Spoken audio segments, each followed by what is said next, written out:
hard-left LBC radio presenter James O'Brien has been forced into a humiliating apology after reading out vile anti-Semitic comments without challenging them yesterday. So, a warning for people who might be offended by this. Let's take a listen. I'm fascinated by objectivity, which is why I'm going to read out this from Chris. I do think it's worth saying that these warped views are not just an Israeli problem.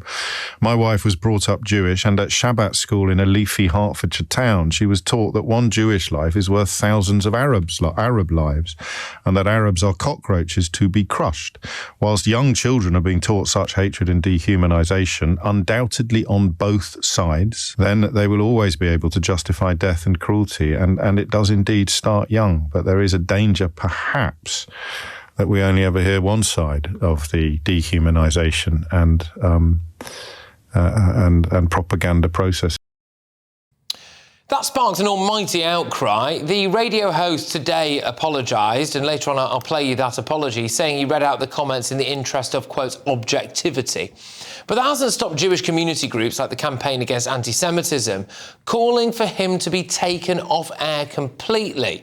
It's worth noting that back in 2020, when Nigel Farage was sacked from LBC for daring to criticise Black Lives Matter, Mr O'Brien's response was to put out a celebratory tweet saying, "We got our station back." Is it time that James O'Brien was taken off the airwaves? Well, I'm joined now by Telegraph columnist and the author of Israelophobia, Jake Wallis Simmons. Thank you very much. What do you think? Should he lose his job over this, or is it just a mistake for which he has now apologised? I think that what I would like to see is, it seems a long way off now, but I would like to see a country and a world in which racism against Jews is treated the same as racism against black people. That's what I would like to see. And I can tell you that if James O'Brien would have made parallel comments about black people, not just black people, about Muslims or about gay people or trans people or whatever, his feet would not touch the floor. And I think that really should be the measure by which we judge his future at the channel. Using the internet without a VPN, a virtual private network, is a bit like taking to the road without car insurance. All it takes is one unlucky moment to cost you a lot of cash. This video's sponsor is Private Internet Access. They are the VPN to help keep you safe. Click the link in the description below to find out why over 30 million people have downloaded PIA to protect themselves online. A virtual private network is an app that hides your IP address and helps keep your data private. When you're browsing the internet at home, you give up a large amount of data to businesses, to shops, and indeed to social media giants too. Hackers have the ability to steal your personal data with ease, including sensitive information such as passwords, keystrokes, and even your personal photos. Private Internet Access helps protect your personal data by encrypting your internet connection to keep your data out of the hands of cybercriminals. And it's not just hackers either to be concerned about. Information can be censored too. When Canada passed their C-18 bill, social media giants decided to ban news content on their platforms. But PIA can protect your ability to consume the news and content you love. Private Internet Access is available for Windows users, Mac OS, Android, Linux, iOS, and you can use one PIA subscription to protect an unlimited amount of devices. And we've got a huge GBNews discount for you too. Click the link in this video's description and you'll get a massive 83% off PIA. That's under £2 a month, the price of a coffee, and you'll get an extra 4 months completely free on top. Also, there's a 30-day money-back guarantee too. Visit piavpn.com/GBNews to start protecting yourself digitally today. So we might as well just play his apology and I'll get you to react to it, Jake, if that's all right. So here it is. This time yesterday on the show, I read out a message from a listener called Chris, who said that his wife had been brought up in the Jewish faith and had attended what he described as a Shabbat school. He went on to make further claims about what he said she had been taught in that school.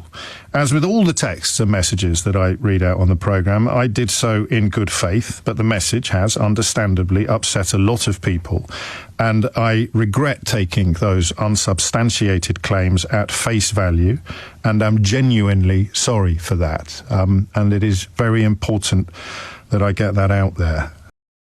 So as much as I might dislike James O'Brien, and I don't think he would have shown anyone else the same kind of sympathy that he's now asking us to show him, right? But he has apologised. He says he's genuinely sorry. So does that have to be that now, Jake?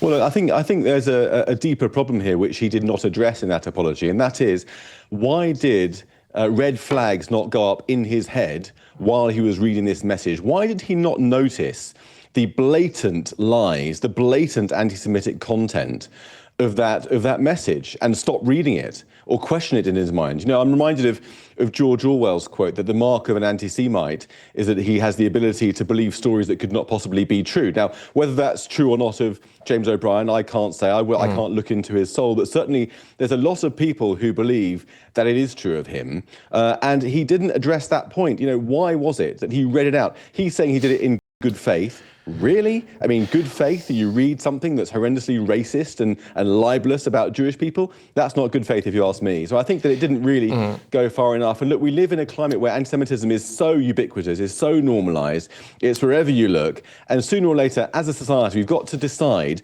what sort of society do we want to be? Do we want to carry on letting this stuff go, little apology, and carry on as you were, mate, until it begins to infest even more of society? Or do we want to draw a line? Well, one of the things that I think is fascinating about this is that when Nigel Farage made some comments about Black Lives Matter, which is when they were at the height of the protests, especially in America, and Black Lives Matter had published a manifesto which was basically communism in all of that. I mean, you know, the destruction of the nuclear family, everything.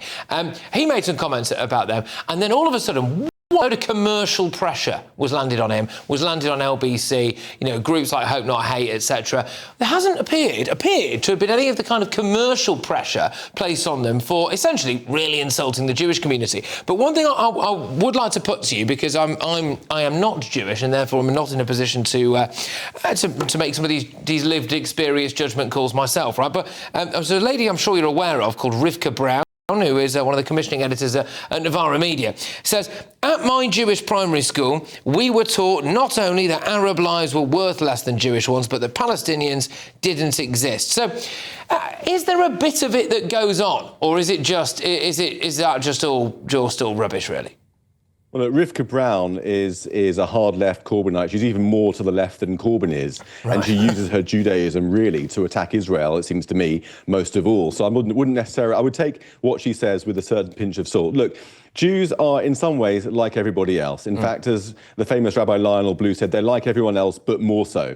You know, Jews have their share of nutters and racists and lunatics as well. Like we have the BNP in this country. You know, you've got the fringe nutters, but that's not the mainstream. And I would suggest that there isn't a single Jewish school, certainly in this country, and almost certainly in other countries, that puts over this kind of vile racism. It's very, very unusual indeed. Maybe some real fringe extremists in Israel and elsewhere, but they're tiny in number and they're not representative.